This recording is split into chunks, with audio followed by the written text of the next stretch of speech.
conocimientos muchas veces desaprovechados. El resto de los consumos, en Europa es mucho más importante el diésel. Y les recomiendo que tomen en cuenta este tema. Los motores de última tecnología se están sesgando al diésel, pero cuando destilamos petróleo, la función de producción no es tan elástica, con lo cual, si no se arregla la relación de consumos entre diésel y gasolinas, o se logra un producto híbrido entre ambos combustibles, o de alguna manera adecuar esto, tenemos otro problema a resolver. Cada vez se consume más diésel en el mundo. Gracias a Dios, en otro sentido, que Estados Unidos se lleva una buena parte de la gasolina, porque si no hay un desbalance en la ecuación muy grande. Hablemos un poco entonces de biocombustibles, rápidamente.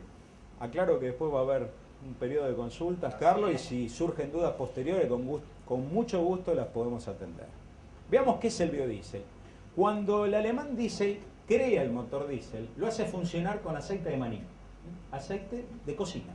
Y dice, señores, este es el combustible del futuro. Fue visionario el hombre, ¿no?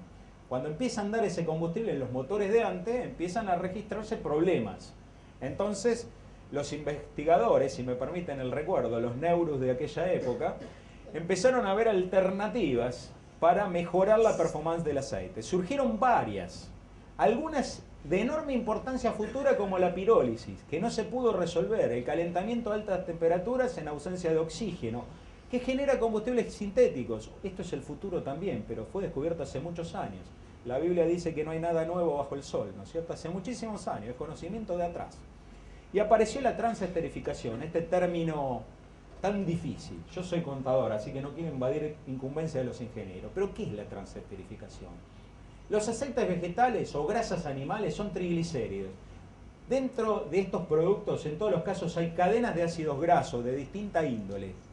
Con la transesterificación, en un reactor se junta aceite, básicamente un alcohol liviano, alrededor de un 12%, el más usado es el metanol, que deriva del gas natural, también se puede hacer de recursos renovables, pero es mucho más caro. Habitualmente el metanol es de gas natural, es un no renovable, por cierto, pero es el 12% de esta fórmula. Y un catalizador, que es un producto químico que acelera esa reacción.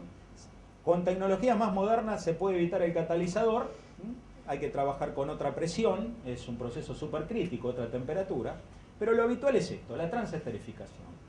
Se rompe en este proceso la cadena de ácidos grasos del aceite y la parte más pesada, que es el glicerol, procurador de la glicerina, decanta, cae. Arriba queda un producto muy impuro que se llama éster. Éster metílico porque justamente proviene del alcohol metílico.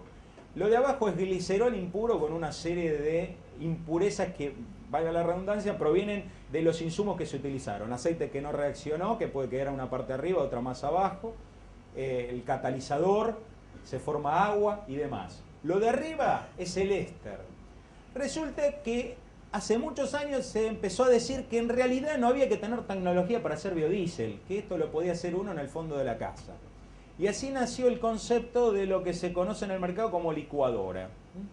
Recuerdo la olla Marmicop a presión de mi abuela, es como una olla a presión, donde se pone el aceite, el alcohol, el catalizador, al cabo de unas horas, con una resistencia externa que toma temperatura, se hace el éster. Se saca la glicerina, se deja decantar 48 horas y se pone el éster en el motor. Esto es re barato. Recuerdo un diputado que daba clases en el recinto y decía que el costo del biodiesel era $1. Ahora uno se ponía a pensar, ¿y cómo $1 si el litro de aceite, que es la base del producto, valía mucho más que eso? Entonces, la cuestión es que se generó todo un negocio alrededor de estas licuadoras, era muy fácil de vender, a tal punto que en el 2000 valían 3.000 euros y en el 2005, digamos, valían 16.000 euros el mismo producto. Algunos no le dijeron que si ponían la Marmicop, la mitad de la cantidad de los litros de capacidad, con el metanol y la temperatura se volatilizaba, y con la resistencia externa a un paisano pobre le explotó, no se mató a nadie, gracias a Dios. Entonces acá viene el tema de la seguridad. Cuidado, esto es combustible, ya hubo explosiones. No logremos que el consumidor diga, esto es una porquería, producto de mala calidad y genera muertes. Ojo con este tema, la seguridad es una cuestión, si queremos hacerlo sustentable, hay que emplear medidas de seguridad. ¿Es más seguro que el gasoil? Sí, Porque el producto depurado enciende a los 130 grados y el diésel enciende a los 100. Un producto de la licuadora enciende a los 22 grados. Como siempre enseña el doctor Querini en la Universidad Nacional del Litoral, con un fósforo en un cigarrillo en verano se puede encender. Entonces, entre esa licuadora y la tecnología hay un mundo de diferencia. Pensemos en un proceso sustentable.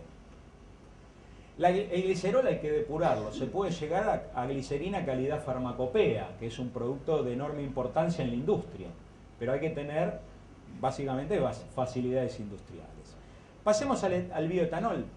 Para resumir, el bioetanol es un producto complementario o sustitutivo de las naftas.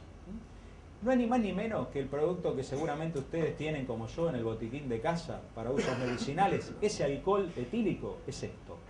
En sus dos variantes, de la fermentación del azúcar o de la previa conversión en sacarosa de los almidones de los cereales, con una posterior destilación surge un alcohol que se denomina azeotrópico, que tiene el 96 grados de pureza. Ese alcohol tiene agua un 4%. En los motores del parque automotor que nació en Brasil en la década del 70, comenzaron a verse autos que estaban dedicados al consumo 100% de alcohol. Estaciones de servicio que vendían alcohol solamente, y algunos, perdón por el término, algunos borrachos terminales que ya no tenían dinero para tomar alcohol, a la noche cuando cerraba la estación de servicio se tiraban a dormir al costado del surtidor. Es una foto que hemos visto hace muchos años. Para usar alcohol al 100%, necesitamos tener un motor dedicado. Con el avance de la tecnología, Brasil llega al 2003, donde se incorpora el denominado motor Flex, que es un motor que admite distintas combinaciones de nafta y alcohol hasta un 85% de alcohol. O sea que el mundo avanzó muchísimo.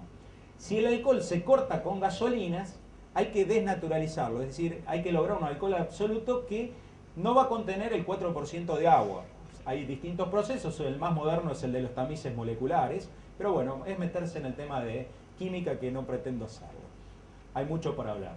Pero la cuestión es que este alcohol absoluto, al 100%, es el que sirve para cortarse con las naftas. En Brasil se utilizan de los dos. El alcohol hidratado, que cada vez se está consumiendo más porque con los motores Flex depende de la relación de precios entre el alcohol y las